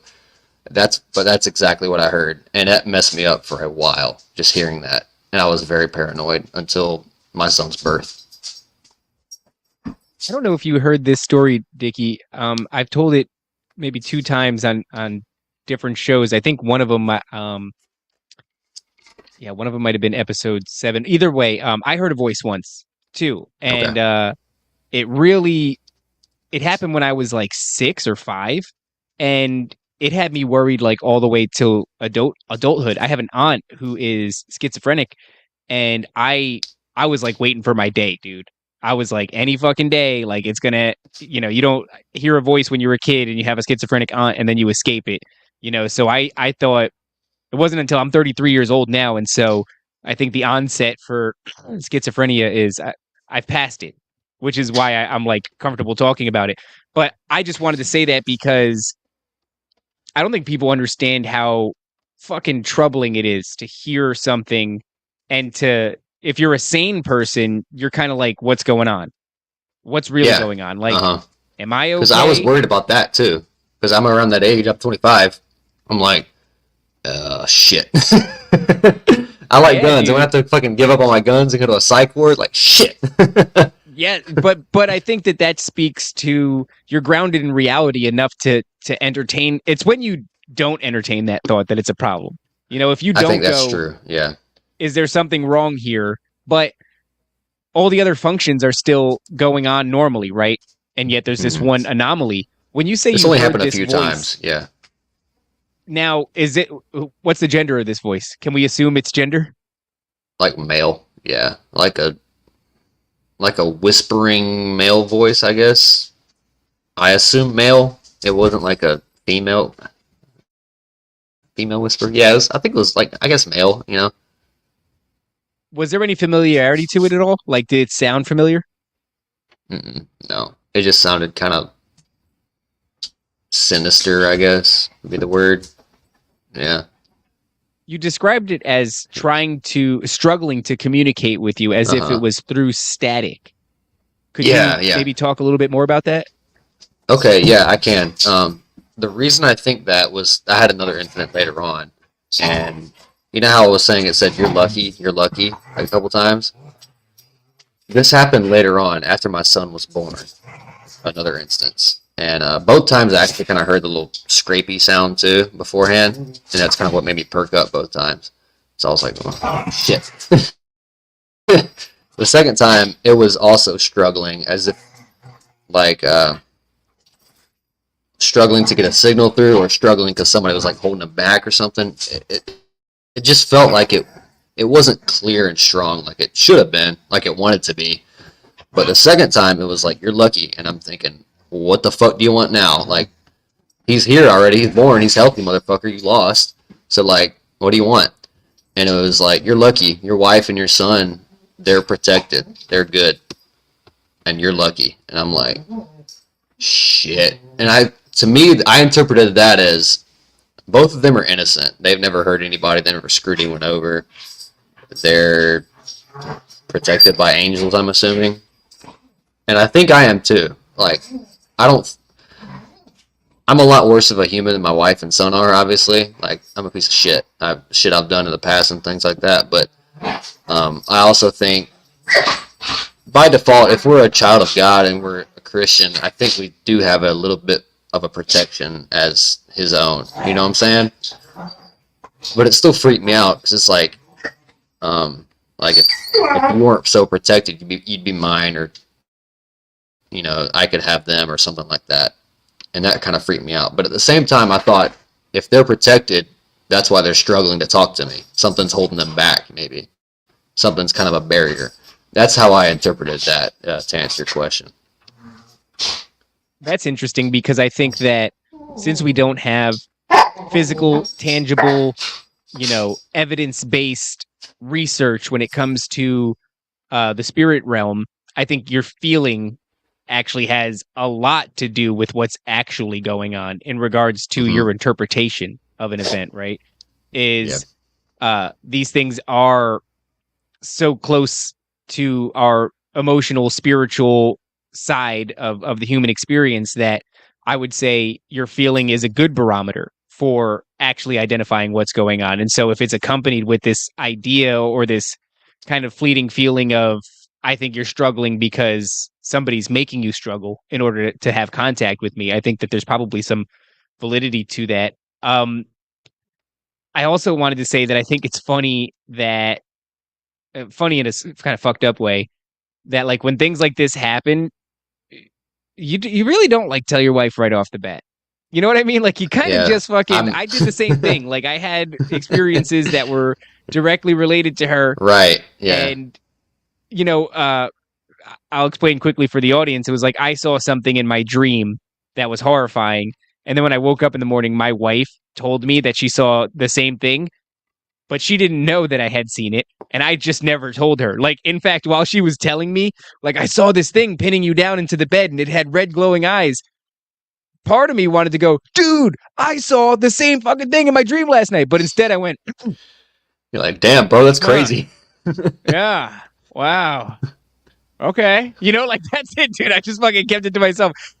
I don't know what that is, man. When I was in Vegas, I had this thing happen. I think it was because I was so wound up in anxiety, like trying to carve away for me and my family and get a job. And, I was waking up at 4 a.m. to go to work and, really kind of burning the candle at both ends. And I had sort of, I guess it was a panic attack. I had never had one before. So I thought I was having a stroke or a heart attack. I couldn't close my hands anymore. So when that happened, I had my phone in my hand and I was like, okay, I guess I just can't hold my phone. And I just put my phone down. And instead of going to my wife, like, babe, I think I'm having an event, some sort of cardiac event, I was like, well, I'm going to go to sleep now. And if I die, I die. And when I told my wife that like a week later, I was like, yeah, I had this thing a while back and I thought I was going to die in my sleep. And she's like, why didn't you tell me? And I'm like, I don't want to worry you. Like, I don't, somehow for men, worrying their wives is a fate apparently worse than death potentially, because I was willing to die that night as long as it didn't bother her and I didn't have to get her worried. Because when women worry, it's like, great, now I'm fucking worried about the thing and I'm worried about you worrying. It's just our lot, So, I mean, I'm glad to hear that your son is healthy. How old's your son? He just turned 5 months in October. Okay. And has that been the end of the events for now? Yeah, like the last one I was telling you about, after he was born, I think he was like 2 months old. I'm hoping that was just it being salty and pissed off. It's like, fuck.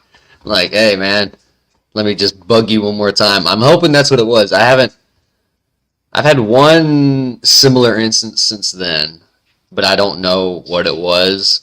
It didn't scare me much. I was actually walking through the swamp with my dogs, because I like doing that sometime. I got a swamp by my house, and there's this one like bayou trail you can go through. It's very thick and wooded. I don't go through it much. This homeless guy that goes out there says there's ghosts out there, so I was like, okay, I'm going. So I went up there with my dogs. Like, if anybody can smell it up, my dog can. And I was actually on the phone with a friend of mine, and we both heard a low rumble growl, like deep, distinct guttural growl. And I was like, oh shit. It sounded kind of like an alligator's growl, how it rattles. If you never heard that, it kind of it rumbles and kind of rattles in their vocal cords. Yeah, it's kind of terrifying. Yeah, it was scary, yeah. An alligator to make that sound would be a very fucking big gator, and there was not a lot of water where I was at. You could walk in it. So I was like, huh. And my dogs both were like, what the hell? And my friend on the phone heard it. They were like, "Hey, are you okay?" I'm like, "Yeah, did you hear that? Yeah. All right." I didn't hear the little scrapey sound, so I'm like, "All right, that's a little weird. I'm headed back. There's something breathing down my neck here. I'm fucking going back home." That could have been anything. I have no idea what it was, but that was the only remote instance since the one when right after my son was born. Since then, everything's been pretty good. I sleep pretty nice every night. I play 432 hertz and I go to sleep, dude. That's the way. You know what's funny is when I was going through, I moved into my house here in Florida, and there was like this event that happened where suddenly I was inundated with knocks at my windows and at my doors and everything, and I felt like it was really important to like, I don't know anything about blessing a house. I wasn't about to go and get sage. I don't know why the sage just feels like armpit hair and crystals like for they, chicks. I don't they want to say do it the works. sage, and so The salt works they too. say it Yeah. works, but yeah, I didn't make a salt ring around my bed. But what I did instead was I like prayed sort of in my mind of like, this is if I when I die and I go and meet God and Jesus, they're gonna be like, why did you pray the way that you prayed? Because in my mind, I'm like, you need to get the fuck out of my house in the name of Christ. I am the owner of this house. You have no fucking rights to be here, bitch. You can get the fuck. Like, that's how I pray in my head. And so I don't know if that works. It works for me though. But one of the things that I did do was they said play what is it, 432 or 432 is the perfect healing hertz as far as I know. I know Top talks about it a lot. 528 yeah. hertz is a good one too. It helps you focus and meditate. But 432, I play that every night to go to sleep. And usually when I play it, I got no problems. I don't think they like that one. Yeah, I got to check in with Top to figure out what the actual thing is. But I did the same thing. I put it on my home spying device, Google Home, Mhm. and I played that for like the entire day. I think I was at work, and they say like do it, and it clarifies. I was willing to go there more than I was burning sage. Sage just felt aggressive and It's sort of it's really good for you. witchcrafty. Yeah. So I I was will like, turn. I'm sorry. I'll turn my phone into airplane mode so that way I can't get those fucking cell phone frequencies, and I'll just play what I have downloaded. Boom. I'm out. I wonder if you know doing what I do and being into the things that I am into, I come across these kind of stories, right? But I just can't help but wonder, is this one of these things where it talks about in the Bible, right? Like during the end times, it'll be as the days of Noah. And a lot of people in the community are starting to align that with like giants and Nephilim, the return of the Nephilim, but also this idea that the veil is thinning. And so these Hmm. experiences are happening much more often. And I went a long time without having any big experiences. When I was a kid, I saw a couple of weird things, and then I had a really normal life. And then all of a sudden, like 30 years old hit. And, for the past 3 years, I've had shit that's so real that I'm out of the realm of trying to figure out like, did I really see something? Like, no, I'm 100% certain I've seen things. It's what's brought me to like my relationship with Christ, because I'm an information based person. So that's why I've always been a conspiracy theorist. I'm seeing things that just make sense, and the official narrative doesn't make sense. So I go towards whatever makes sense. And in my experience, when I had this undeniable encounter and I couldn't make it fucking stop, uh, calling out in the name of Christ was the only thing that made it stop. So once that happened, I'm kind of like a loyalist, right? Like if you have my back once, I'm like fucking ride or die, dude. So I can't ever be like, I'm not really too sure. Like, no, I'm fucking sure. It's Christ is definitely something, and it's really important to people, the relationship with Christ, and apparently very important at keeping away these things. But I can't help but wonder: are we starting to see them more? Is it going to continue ramping up? Because I swear, these stories like yours, as you're telling me your story, I'm like, my eyes are lighting up with like, oh shit, there's that element that's just like all these other people's stories. And then there's another element that's just like all these other people's stories, until the point where it's like pattern recognition. And I wonder if we even have the ability to have pattern recognition when it comes to this shit, because there's an uptick, and these Hmm. things are happening more and more. There's always, bizarre videos. I saw one video the other day where some dude has in the tree line behind his house, you can't see it, but you can hear it. Something is laughing at him.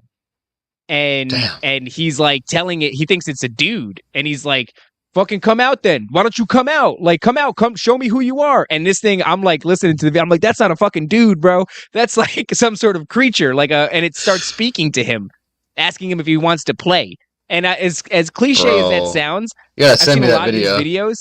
Dude, I gotta find the video and I'll send it to you. Because it's, dude, I'm gonna send it to you actually right after this because I've never sent it to anybody and I want to know what Holy you think. shit. And if you think that I'm retarded, you can just tell me like, no, dude, that's retarded and that's a dude hiding in the tree line. Because this shit was like, it felt like Pennywise vibes, like, you know, do you want to Yeah. play, like that kind of shit. I just think we're Oh in man. this time where like these things are on an uptick, and I just can't help but look at the severity. Because like honestly, Dickie, that was a fucked up story, bro. And it was Yeah, pretty I never thought how intense. fucked up it was until I said it all of it out loud. I never told all of it at once, so I'm just like, oh shit. Dude, that whole thing with like going down the hallway and not wanting to look at these things directly, and then, you know, having this encounter in your bedroom, and then just the elements that you're describing, you know, it's all like if you were a paranormal investigator with a clipboard and a bunch of boxes to check off, like that thing checked all the boxes, dude. Like that story was like, you know, oh, yep, Yeah, there's that element, there's that element. I never thought it was that remarkable of a story because I know a lot of people that have had sleep paralysis stories, and I had actually had moments of sleep paralysis before that and after that, but they were like there's a scientific explanation to a certain level of paralysis where you're slipping in and out of the REM cycle and you're kind of like, oh, and you know your body locks up so that way you don't hurt yourself sleepwalking and things like that. Um, and so I've had minor instances like that to where I just disregarded. And but that's why that one instance I really was like that was different, and I know it's very descriptive. It felt like I could sense everything all at once, but it felt like it all happened within 3 minutes, maybe, like if that. Yeah, that was the sense that I got when you were describing. It was like this Yeah, overwhelming, chaotic moment where like there is a lot of detail to pick, but it's happening really fast, and yeah. it's Like almost a brief moment. when your adrenaline is going, you notice a lot of things all at once, but you don't notice them then. You only think about it later. You're like, oh, this has happened. That's right. I just processed it very fast. You know, I've had moments in my life where they could have been self-defense shooting moments where they weren't, thankfully. But your adrenaline is very high. Like there was times where I was working late at night doing like fireworks tents and stuff, and I had to like people were trying to break in and steal and shit, and I'm about to smoke this person, and I'm noticing all the alarm bells, boom, boom, boom. There's this red flag, there's that red flag. I'm trying to process it all at once. Thankfully, it all went well. It's a situation very similar to that, or maybe if you're in a car accident or you're avoiding a car accident where you just react so fast and later you process everything 5 minutes later down the road, you know, once you calm down. Yeah, it's an autopilot thing. You start to immediately Yeah, prioritize the most important aspects of what's going on. Like while you were yeah, telling the story, and you said that you could feel this is exactly what you're talking about. You could feel that there's a strange sort of ability that this thing has to also pin your legs down, but you're not worried about that. You're worried about its face and its teeth because that's the most yeah. immediate and present danger. Yeah, and that's why, like, I don't know if it had extra arms. It felt like that because I felt like I was getting fucking hit. It felt like it was trying to, like, it wasn't like a dull pain. It was a sharp pain, like I'm getting stabbed or punched or something. I'm just like, what the fuck does this guy want, dude? Like, he's trying to fuck me up. You know, Not fun. who knows what sorts of things that they can do to us in, you know, in a realm that we don't even consider to be real, the vast majority of Yeah. us, you know what I mean? Where it's like that realm is very real, and thankfully you don't come back filled with holes from that realm if this thing was sitting on you, stabbing you. um I just want it to be known that in my dreams I never lose a fight. So maybe in my astral, like, I, you know, that slow motion thing where you're like, Yeah. things I can fucking never get in land my a punch, way. but I never lose. Dude, I land a punch because they sit there. They're like, oh, and they just fucking let it happen. And I swear to God, this is an uncanny thing. Never lost a fight in my dreams. And when I hit people, they spiral into the distance like a cartoon. Like I'll punch people through buildings and shit like that. Monsters, all kinds of stupid shit. Like I don't know what it is. I've always had that. I remember when I was a kid, I had a dream I beat the shit out of a T-Rex with a stick that my father had given me earlier on in the day.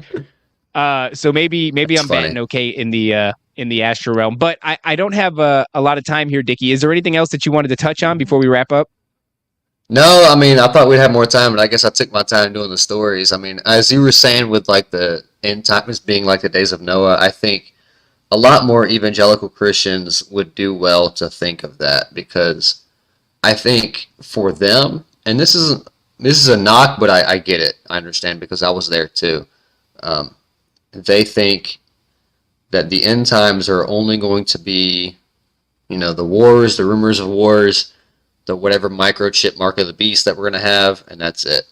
And they don't think about the days of Noah phrase that was clearly there because they don't believe in the Nephilim story or whatever else. They think, most of them, at least in my circles growing up, thought that the pre-flood meant, oh, the thoughts of men were evil continually. That's what the Bible says. And which obviously the Bible kind of skips over the main meat of the story of the Nephilim because that was addressed in Enoch, and everybody back then knew about that, so they didn't need to.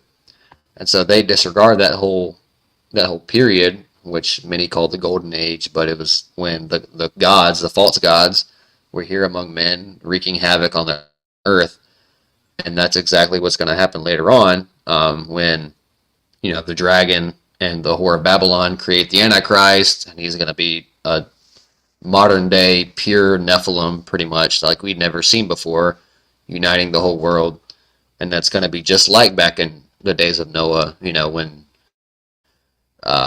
Apollo, Poseidon, whatever Greek gods you want to call, united the big nations against each other. It's going to be the same, and I think that eventually they'll figure it out because it will be undeniable. It's going to be right in front of their faces. They won't be able to say no to it. But I think a lot of evangelical Christians don't think about that aspect. They only they think that Israel, the Israeli government being in control means the end times are going to come, or whatever other reason, a war maybe. But they don't think about the stuff that we do. I think that's something they should take into consideration. It's really I'm in a weird spot recently where um my wife is an ex Jehovah Witness, and um it was a really slow journey in our relationship to even like begin talking about the concept of Christ and end time prophecy because I was always very careful. I am not from a religious upbringing. I saw how it really screwed with her because the witnesses are, some people would consider them a cult. Hmm. To an extent, I would agree with that. And it really left. Sometimes I think the worst thing you can do for a kid is push them towards religion because children have a natural proclivity to rebel against whatever structure they had in their youth and then almost abandon it in their adulthood. And so I'm glad that I didn't have that kind of an upbringing because I came to all this pretty neutral. I didn't have a bad taste in my mouth from Catholic school or something like that, but my wife did.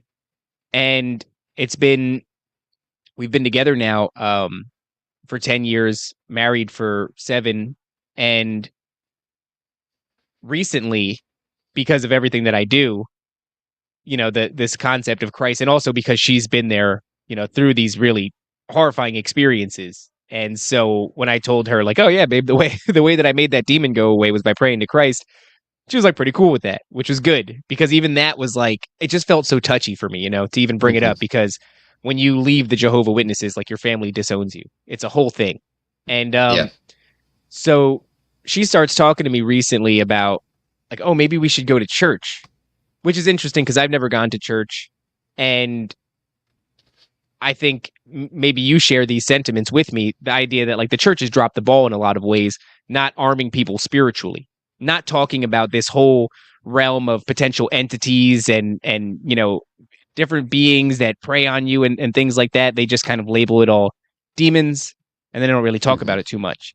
And whereas that kind of information is what brought me to the table in the first place. So now I'm Yeah. considering going to a place where they're infamous for not talking about the very thing that's brought me to God in the first place. And now my son has actually brought it up, which is hilarious. but he's saying that he wants to go to church, and I'm like, huh, this is interesting. And then my wife has this moment the other day at work where somebody goes, "Hey, I'm being uh, compelled to talk to you about this, and I've been putting it off, but now because she deals with medical patients, and so one of her patients was like, I'm being pushed to say this to you, so I'm going to say it. I want to invite you to our church, and for Sunday service or whatever it is. And so now we're in this weird place where we're like considering going, and I don't know, it's just hard for me because, like I just said, they don't even talk about the thing. Like, I'm gonna get there and I'm gonna be like, are we fucking talking Nephilim shit or what? Like, what's going on? Yeah. Spirit of Lilith, the Nephilim are returning. Like, what's going on, bro? Talk to me. And Hmm. it's not gonna be that. And so I'm gonna find that really hard. Do you go to church at all, or is this all something that you pursue in Yeah. your own time? So yeah, my wife and I, we regularly attend a church. We're members. And I'm actually very glad for it. We both grew up Baptist, like Protestant Baptist, or whatever. And we still go to a Baptist church. And while I think that most of the evangelical church has possibly dropped the ball on a lot of supernatural and other mystical stuff, a lot of them I don't blame too bad for it, because it's not like they do it because they want to ignore it. It's just that they maybe don't know, and a lot of them operate from a first premise of interpreting Genesis 6 as um, the daughters of men and the sons of God, just a completely different way than we do.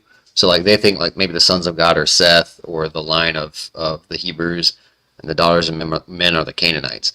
That's a very common misconception. I think it's the wrong interpretation, obviously, but I ultimately think it's not necessary for salvation or most church doctrine to start from that premise, and that's why I don't really I don't ultimately give them the pass, but I'm also like, okay, I'm trying not to get too autistic about it, because my church for sure and my pastor preached the rest of the gospel very well and very lovingly and truthfully.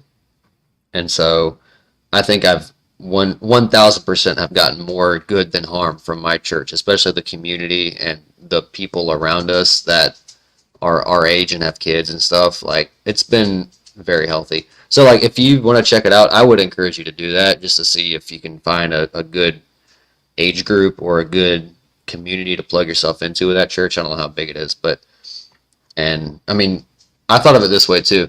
Like, people like you and I could be the gateway to knowing that kind of stuff to some people in the church. Maybe not the pastor, maybe not everybody, but we could at least introduce those ideas to them. And I've tried to do that with some of them. I try not to be too crazy and be like, yeah, aliens, this and that, I try to lead with, hey, Genesis 6, what do you know about that? And like some of my friends there. So I think if you want to, like, you like to educate people through your show, what better way to do something like that than through your church family, your church members, That's kind of how I see it. Yeah, I think I'm leaning towards going. I certainly don't want to have this moment in my life where my son is asking to go to church, and I just never pull the trigger for him. That would be a big ball drop in my opinion. So I think I'm going to end up doing it. I do have. It's not a noticeable amount because I navigate it very well, but I have enough social anxiety that, like, as good as I am in social settings, and I could be very good, the entire time I'm like, I gotta get the fuck out of here. Like, I'm smiling and talking, and I'm holding court, and I'm the center of everything. But in the back of my mind, I'm like, fucking run, dude. So maybe I Yeah. honestly think that it's that aspect that's holding me back, because I don't do Yeah. so well with strangers, and that's like a whole ass room of strangers. I mean, like I said, I never had any sort of religious upbringing at all. This is all going to be new to me. But I do think that, uh, like I said, I don't want this part of the story to be, and then he dropped the ball. His son wanted to go to church, but he was like, fuck that.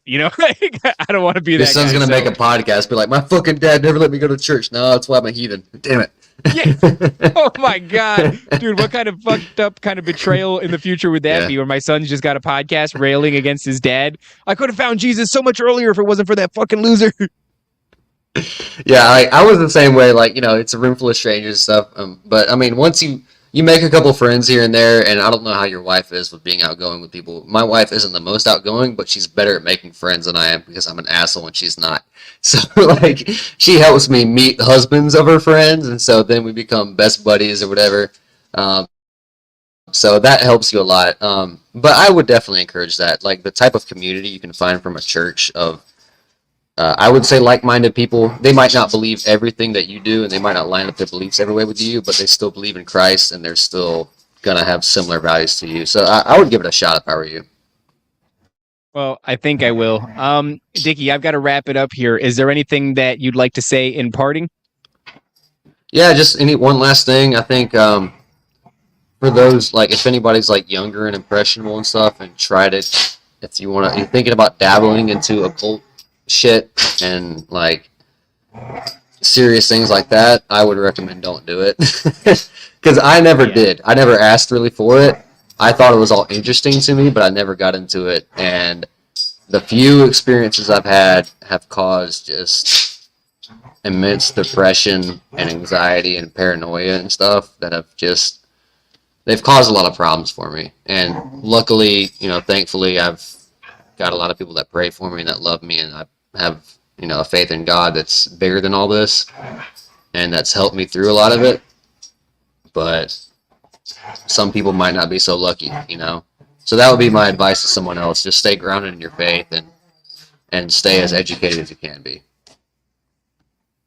Well, I think that's a good note to end it on. And I do think I want to drive that point home. It's an excellent point. It's like, it's very appealing, this whole occult side of things, because it's shrouded in mystery. And especially in the West here, we like to pretend that it doesn't exist at all. And when you do that and you don't provide any education on it, people who are very interested will find their way to it.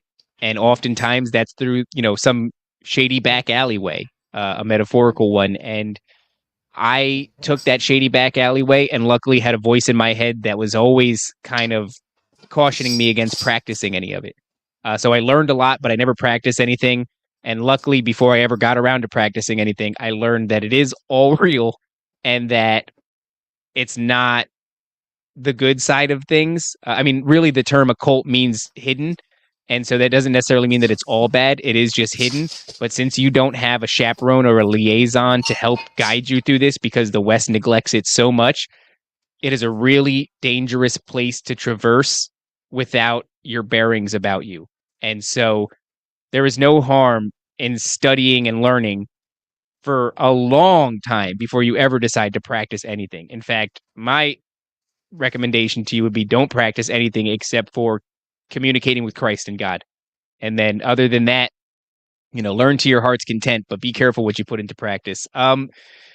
Dickie, thank you so much, dude. This was an awesome conversation, and those were really wild stories, especially that hallway one. I don't know why I want to call it the hallway one. The hallway was only a part of it, but that's just how I'm remembering it. But it was a Always hell of a story. story, man. And I want to thank you for I know it was uncomfortable, and these things are often not so fun to unpack, especially because a lot of the times we don't unpack them until it's time to tell the story. And so I just want to thank Mhm. you for taking the time and sharing that with us. And to the audience, thank you guys so much for listening. And until next time, Dickie, thanks a lot, brother. Have a good night. All right, thank you, man. You too.